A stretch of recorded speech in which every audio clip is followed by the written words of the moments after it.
平安，欢迎收听迦南之声，我是刘应验牧师。7月15号，持守真理，为主征战。哥林多前书15章50到58节。58节这样说：所以，亲爱的弟兄姐妹们，你们要站稳，不可动摇，要不辞辛劳地为主工作，因为你们知道，为主工作绝不会是突然的。保罗继续昨天他所说的，在我们的生命里面是有一个复活大能，但是我们对这复活的大能的信仰观念可是要正确哦，不能偏差哦。像哥林多的教会的信徒，他们对于复活大能的这个想法，就是觉得不是能够在他们身上，乃是只有在神的身上。所以在他们遇到很多的争议的时候，他们会受到影响，他们会失去信心，或对所相信的他们会怀疑，以至于他们的信仰就很颠簸有时候这样，有时候那样。保罗他劝信徒要不用怕辛苦，要用心来传福音，因为这是为上帝而做，绝对不会白费功夫，不会是徒劳无功的。所以在他的这个经文里面，今天他特别讲到第55节，当我们知道我们的身体是会复活的时候，我们就可以说：死啊，你的毒钩在哪里呢？因为做基督徒的，我们是不怕死。我们不怕死，我们可不是要求死哦。这可不一样啊。我们为主坚定某些主所给我们的交代，比如说传福音，为主来服侍，或者是我们的生命中可以为主来持守的圣洁，这是主要我们的，使我们可以仰望那永恒的奖赏，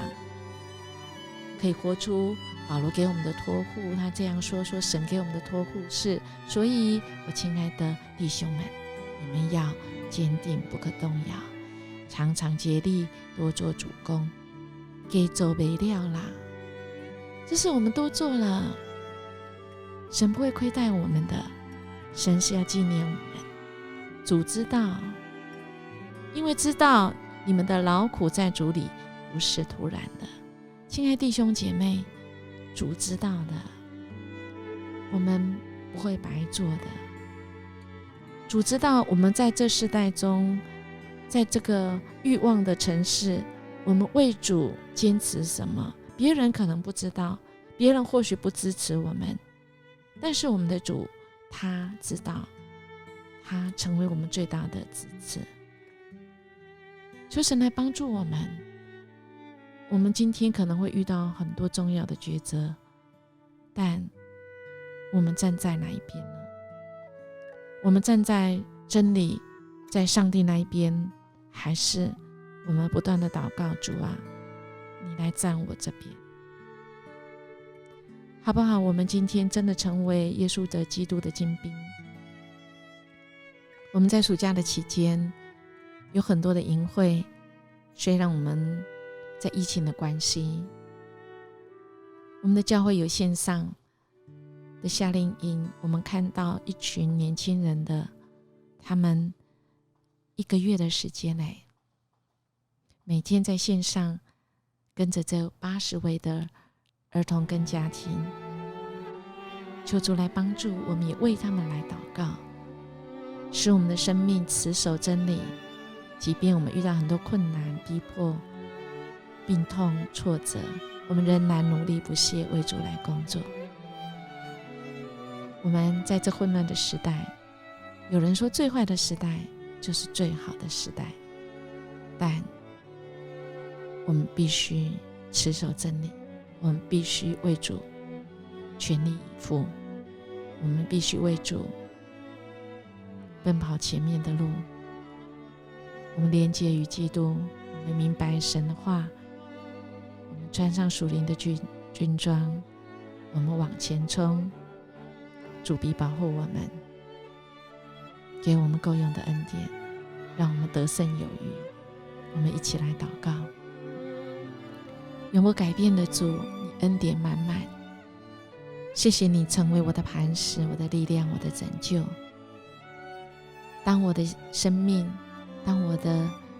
信仰上遭遇到灰心挫折的时候，主啊，我们确信你必陪伴我们，一路牵引我们，你永不离开我们。不论道路多崎岖，主你必带领我们同行，使我们有勇气，使我们有力气，持守真理向前走。奉主耶稣基督的名求，阿们。愿我们今天有主的力量陪我们走在真理里面，使我们来为主来做见证，使人在我们身上看见这位看不见的神，而他们愿意信靠这一位使人有盼望的主。如果你喜欢我们的节目，请订阅我们，也给我们5星级的鼓励跟好评哦。我们明天见。